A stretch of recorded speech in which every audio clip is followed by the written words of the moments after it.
नमस्कार दोस्तों, आज हम बात करेंगे सऊदी अरेबिया के बारे में, जिसका आधिकारिक नाम है किंगडम ऑफ सऊदी अरेबिया तथा इस देश का क्षेत्रफल है 21,49,690 वर्ग किलोमीटर।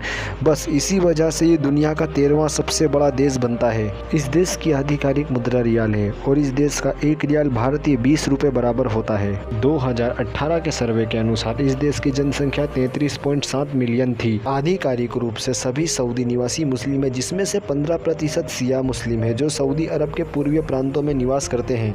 इस देश की राजधानी रियाद है। सऊदी अरब के किंगडम टावर का निर्माण कार्य 2014 में शुरू हो गया है, जो बुर्ज खलीफा की ऊंचाई को पछाड़ते हुए नई सबसे ऊंची इमारत बन जाएगी, जिसकी ऊंचाई 1 किलोमीटर होगी, जो बुर्ज खलीफा से 183 मीटर ऊंची होगी। सऊदी अरब को इस्लाम का जन्म स्थल कहा जाता है। इस्लाम के 2 पवित्र स्थल मक्का और मदीना का घर भी यही है। मुस्लिम दुनिया के किसी भी कोने में हो, लेकिन नमाज पढ़ते वक्त उनका चेहरा काबा की तरफ होना चाहिए। इस देश में मजदूर वर्ग के 80% मजदूर दूसरे देश से हैं। फारस की खाड़ी, जैसा कि मध्य पूर्व के सभी नक्शों में दिखाया जाता है, सऊदी अरब में अरब की खाड़ी के नाम से जाना जाता है। ये देश विश्व का ऐसा प्रायद्वीप है जो चारों ओर से रेगिस्तान से घिरा हुआ है।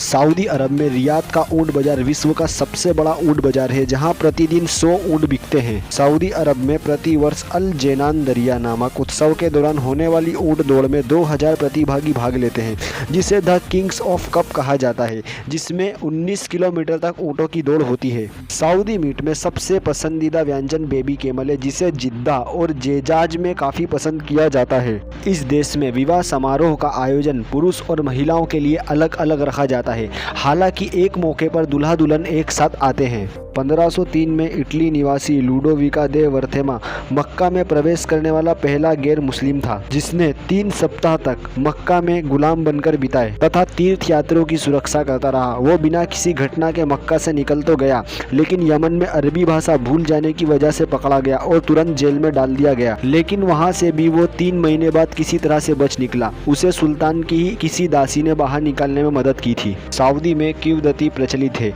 जब विंस्टन चर्चिल सऊदी अरब और जॉर्डन के बीच में सीमा तय कर रहे थे, तब ज्यादा शराब पीने की वजह से उनको हिचकी आ गई थी। तब उनका हाथ फिसल गया और उन्होंने हजारों वर्ग किमी वाली कम कीमती जॉर्डन जमीन को सऊदी अरब के हिस्से में डाल दिया। इसी वजह से इस भूखंड को विंस्टन्स हिकअप के नाम से जाना जाता है। शेख फैसल ने 1965 में पहली बार सऊदी अरब में टीवी की शुरुआत की। हालांकि धार्मिक कट्टरपंथी टीवी लाने के विरोध में थे, क्योंकि वो इसे कामुक मानते थे। 1975 में शेख फैसल के एक भतीजे को टीवी स्टेशन पर हमले के दोष में पुलिस द्वारा गोली मारकर हत्या कर दी गई। यही कारण की वजह से 1975 में खुद शेख फैसल को उनके मरे हुए भतीजे के भाई ने मार दिया और उसे ऐसा अपराध करने की सजा में मृत्यु दंड दिया गया। सऊदी अरब आज भी पूर्ण रूप से राजतंत्र पर निर्भर है तथा विश्व में अंतिम महत्वपूर्ण राजतंत्र है। सऊदी अरब में अल सऊद परिवार 23 सितंबर 1932 से शासन कर रहा है। एक परंपरा के मुताबिक इस देश में गैर मुसलमानों को नागरिकता नहीं दी जाती है। एक पत्रिका के मुताबिक सऊदी अरब का राजा अब्दुल्ला संसार का 8वां सबसे शक्तिशाली व्यक्ति है और विश्व का सबसे शक्तिशाली मुस्लिम है।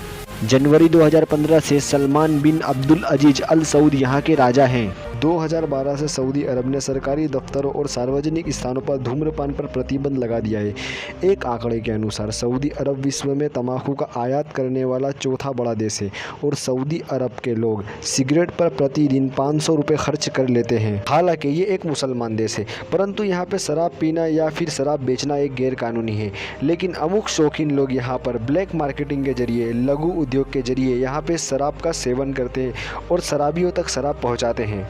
सऊदी अरब का कानून इतना ज़्यादा सख्त है कि अगर कोई व्यक्ति देशद्रोह या आतंकवाद जैसी गतिविधियों में शामिल पाया जाता है तो उसे मौत की सज़ा से कोई नहीं बचा सकता। बलात्कार या समलैंगिकता पाए जाने वाले आरोपियों को यहाँ जेल या उसे माफ़ी नहीं दी जाती, उसे सीधा सजाए मौत दी जाती है। शादी के बाद किसी गैर मर्द या औरत के साथ शारीरिक संबंध बनाने वाले आरोपी औरत या मर्द को सजा के तौर पर पत्थर से मारकर मौत के घाट उतार दिया जाता है तथा सऊदी अरब में शादी से पहले शारीरिक शारीरिक संबंध बनाने को भी गैर कानूनी माना जाता है और ऐसा करने वाले व्यक्ति को दोषी करार देते हुए सजा के तौर पर 100 कोड़े लगाए जाते हैं तथा चोरी या लूटपाट करने वाले आरोपियों का यहाँ पे दायां हाथ काट दिया जाता है। सऊदी अरब में मृत्यु दंड के रूप में सर कलम करने की प्रक्रिया को अब लगभग खत्म किया जा चुका है, क्योंकि इस देश में सर कलम करने वाले तलवारबाजों की कमी हो गई थी। 11 सितंबर 2001 को अमेरिका में हुए आतंकवादी हमले में शामिल 19 आरोपी हाईजैकर्स में से 15 सऊदी अरब के थे, लेकिन फिर भी अमेरिका ने सऊदी अरब को बैन नहीं किया। सऊदी के शहरों में आधिकारिक रूप से औरतों के वाहन चलाने पर पाबंदी है, जो 1990 में औपचारिक कानून बन गया। सऊदी और विदेशी महिलाओं को केवल विदेशी तेल कारखानों के अंदर वाहन चलाने की अनुमति है। आधिकारिक तौर पे सऊदी में महिलाओं को पति की इजाज़त के बिना विदेश यात्रा की अनुमति नहीं है। एक सर्वे के अनुसार इस देश में पुरुष का साक्षरता दर 82.45% है तथा महिलाओं का साक्षरता दर 59.24% है तथा ग्रामीण क्षेत्र की कुल साक्षरता दर 71.06% है। 2009 में शेख अब्दुल्ला ने नारी शिक्षा के लिए डिप्टी मिनिस्टर नूर अल फायजा को बनाया, जो सऊदी अरब सरकार के इनर सर्किल की पहली महिला मंत्री थी। तो दोस्तों, ये थे सऊदी अरेबिया के कुछ रोचक तथ्य। यदि आपको वीडियो पसंद आया हो तो कृपया इस वीडियो को लाइक करें, इस चैनल को सब्सक्राइब करें, अपने मित्रों के साथ इस वीडियो को शेयर करें। आपका बहुमूल्य समय देने के लिए बहुत बहुत धन्यवाद। मिलते हैं अगली वीडियो में।